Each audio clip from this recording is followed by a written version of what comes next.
har ka taba ganin wannan fuskan a internet ko ka taba karuwa da wani bidiyo da na taba yin uploading, so da Allah muna neman ku a comment section nan ku zo ku faɗa mana. Ga wanda kuma ba su taba gani na ba, wannan ne first time da ka fara gani na, ina gaishe da ku. So kai na ƙasa. Sunana Mukti Tech, wato wanda yake kokari yake binciko opportunities a internet. Idan na binciko wani opportunity na gwada na ga ya mun aiki, zan zo muku drop din shi a internet din nan for over 3 to 4 years. Aka zuwa kai scrolling down ka duba content ina, mun ba da gudunmuwa sosai a wannan space musamman na cryptocurrency.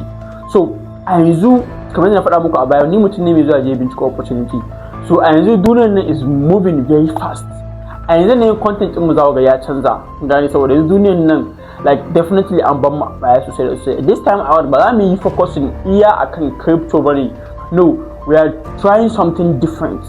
So insha Allah za ku ga abubuwa da yawa, an sanan kuma ga wanda suke da sha'awa su ma still su koyi crypto trading. So za ka yi duba link din da ke comment section din nan, za ka samu link din Telegram community din mu, za ka kai join a can. Sannan kuma still wani bonanza kuma yake muna kokari za mu compiling wani abu wanda like is very unique actually, wanda za mu dropping ma yan community din mu ne zalla wanda suke cikin Telegram community din mu. So wanda ya kamata a ce idan baka cikin ma ka je ka join yanzu nan. And sannan kuma to my followers, insha Allah abin da yasa bana uploading video back to back a kwana biyu shine exams nake yi, kun gane, like ina exams na gama wani yanzu kuma na fara wani this week.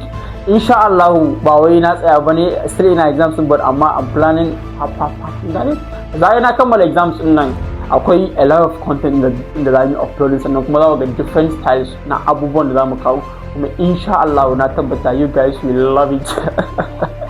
Allah ya ba mu sa, follow for more tips. Peace out.